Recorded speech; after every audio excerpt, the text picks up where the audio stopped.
Speaker recognizes Representative Proctor for a motion to adopt the Conference Committee report on House Bill 2614. The other measure that's in this bill, in this Conference Committee report, does four things. It requires that if you're turning in the ballot for someone else, in addition to signing your name, which is already in statute, it requires that you also print your name.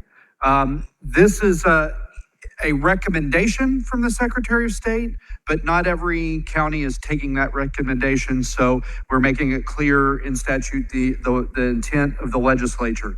The next thing that it does is it codifies the language that goes on the ballot to warn somebody turning in a ballot that they're only allowed to turn in 10 ballots that are not their own. Right now, it's in statute that warning needs to be there, but it's not in statute what the exact wording of the warning, so it codifies that. The next thing that it does is it requires that election officers count how many ballots people are turning in.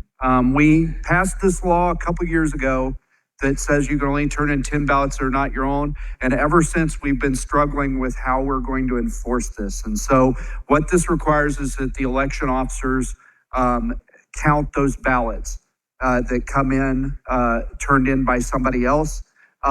It does not have a time frame, so they don't have to do it during the very busy election cycle. They can do it after the audit. They can do it after the canvass, because they keep those campaign materials or those election materials for 22 months after the election before they're destroyed. So anywhere in that window, they could do that count. And then the final thing that this requires is if they identify or have a reasonable suspicion based on that count of the ballot envelopes that somebody has turned in more than 10 that are not their own, they're required to report that to the Secretary of State's office and report it to their county or district attorney. And with that, Mr. Speaker, I move the adoption of the Conference Committee report for House Bill 2614. Thank you, Mr. Speaker. Body, there is nothing more fundamental to our form of government and our way of life than that voters believe that the results of the election reflects the will of the voters. And right now we have a crisis in voter confidence. Fort Hays State University did a survey this last year.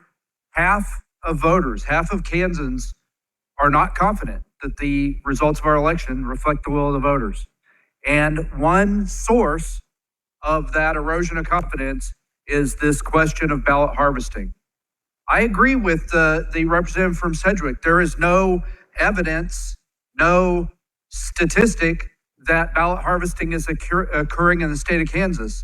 But we're never going to get that statistic. We're never going to get that data if we don't count the number of ballots that are being turned in by somebody other than the voter. An election commissioner recently said in response to this question of, how are you identifying if somebody's turning in more than 10 ballots? He said, it's not my job to enforce election law.